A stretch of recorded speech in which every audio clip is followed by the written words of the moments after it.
Assalamualaikum warahmatullahi wabarakatuh.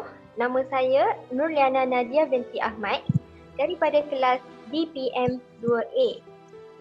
Saya memegang nombor matrik DPM 2020-24960. Saya daripada Diploma Pengajian Muamalat. Dalam forum ni, saya selaku moderator. Assalamualaikum warahmatullahi wabarakatuh. Nama saya Nur Nabilah binti Jumi'i. Saya dari kelas DPM 2B. Nombor matrik DPM 2020246999. Saya dari program pengajian muamalat. Dalam forum ini, saya selaku sebagai ahli panel pertama. Saya berharap forum ini dapat memberi manfaat kepada semua penonton. Assalamualaikum warahmatullahi wabarakatuh. Nama saya Nur Suhada binti Benyamin dari kelas DPM 2A, nombor DPM 20202480. Saya daripada program pengajian muamalat selaku ahli panel kedua dalam forum ini. Assalamualaikum. Saya Nur Aina Husna binti Muhammad Ismail, nombor matrik DPM 202024976976. Saya daripada kelas DPM 2B daripada Diploma Pengajian Muamalat. Saya selaku ahli panel ketiga di dalam forum ini. Assalamualaikum. Saya Nur Nabila Sakinah binti Rizwan dari kelas DPM 2A. Nombor matrik DPM 2020249927. Saya dari program Diploma Muamalat. Saya selaku panel yang keempat. Topik perbincangan kami pada hari ini ialah golongan yang menolak mazhab dan golongan yang mengharuskan mazhab. Kami akan merungkai persoalan berkaitan dua golongan tersebut. Tidak lupa juga, ribuan terima kasih diucapkan kepada pensyarah kami iaitu Ustaz Fakhur Razi sebagai tenaga pengajar yang banyak memberi tunjuk ajar kepada kami dalam menyiapkan projek akhir ini. Terima kasih Ustaz. Terima kasih Ustaz. Terima kasih Ustaz. Terima kasih Ustaz. Terima kasih Ustaz.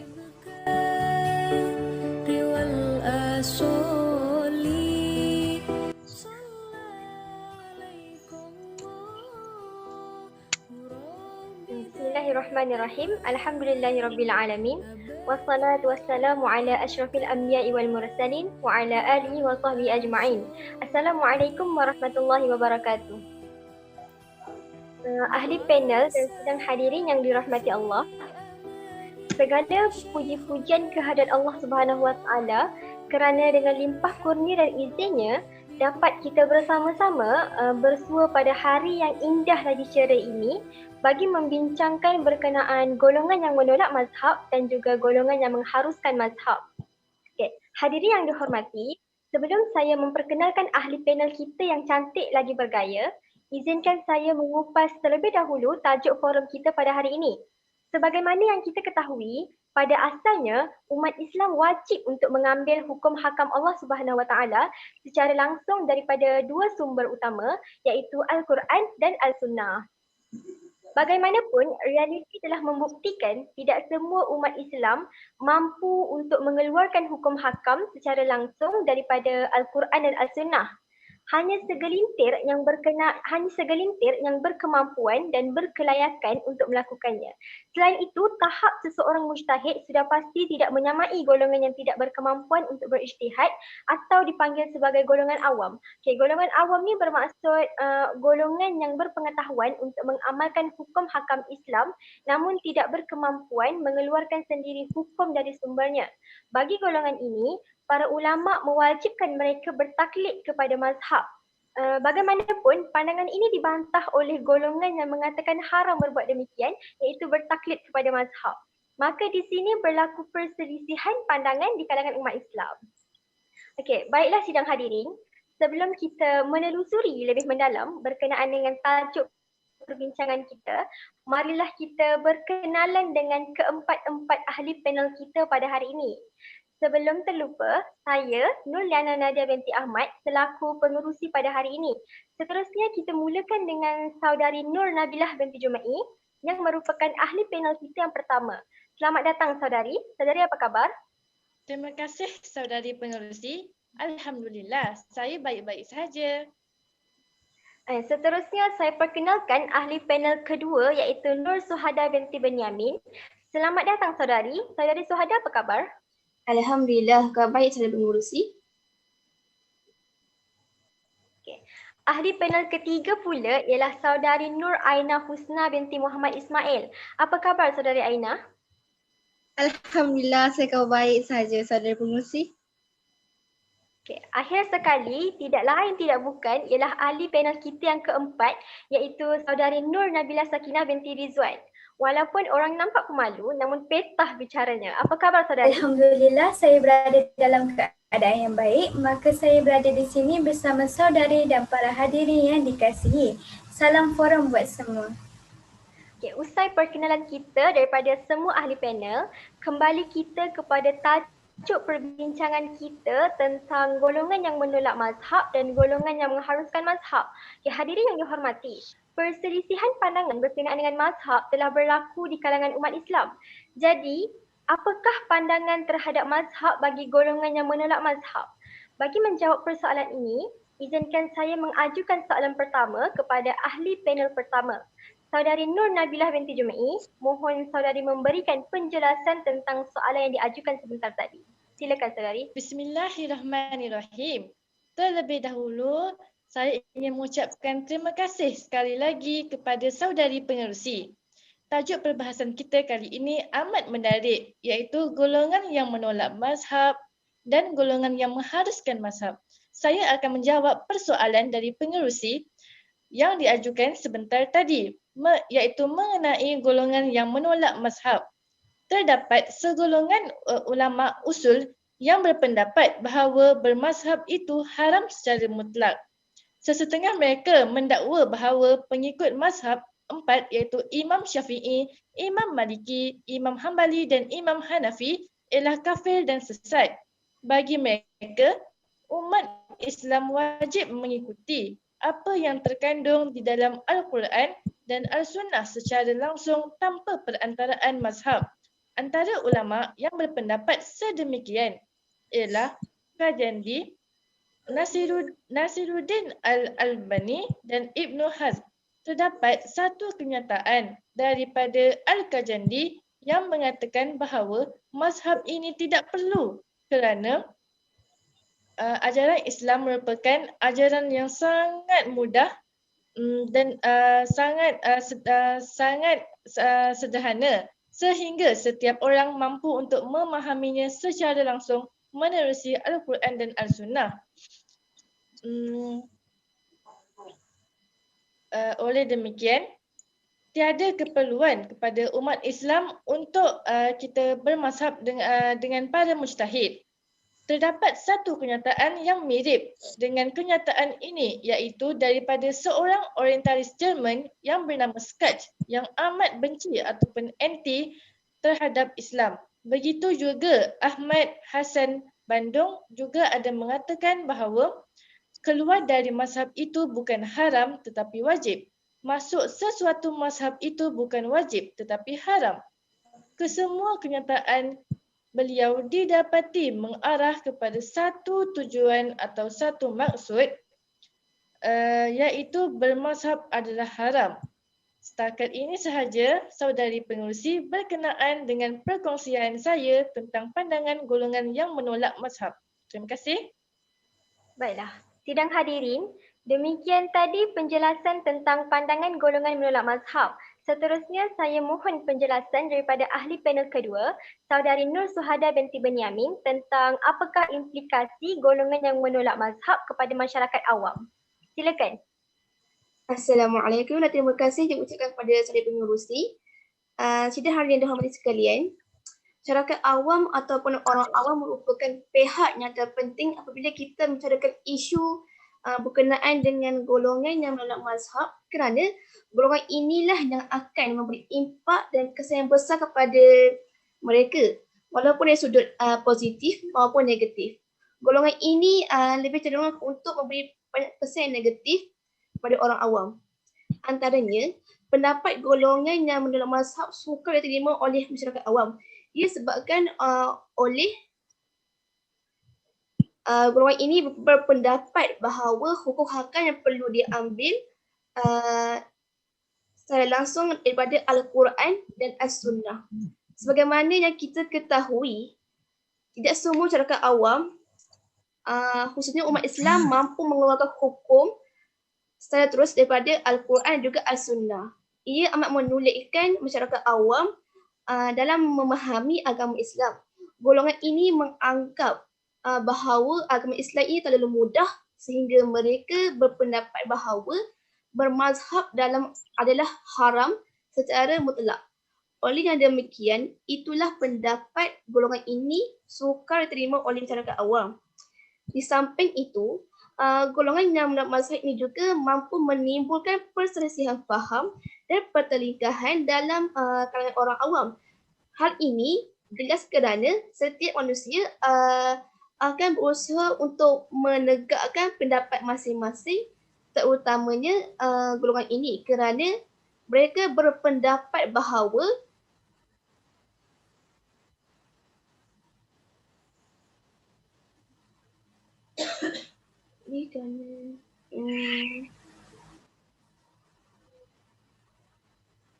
kerana mereka percaya kepada Al-Quran, Sunnah sebagai sumber panduan tanpa memandang sebarang sumber lain, meskipun sumber-sumber lain seperti qiyas, ijtihad ulama dan masalah mustalah telah digunakan oleh para ulama sejak sekian lama. Pertelingkahan dalam kalangan orang awam akan berlaku apabila pendapat mereka bertentangan dengan pendapat golongan tersebut dan mungkin akan dianggap sebagai ajaran sesat. Walhal mereka menggunakan mazhab bagi memudahkan kepada mereka untuk menjalankan ibadah serta syariat Islam. Baiklah, terima kasih di atas penjelasan yang panjang lebar berhubung kesan golongan yang menolak mazhab kepada masyarakat awam.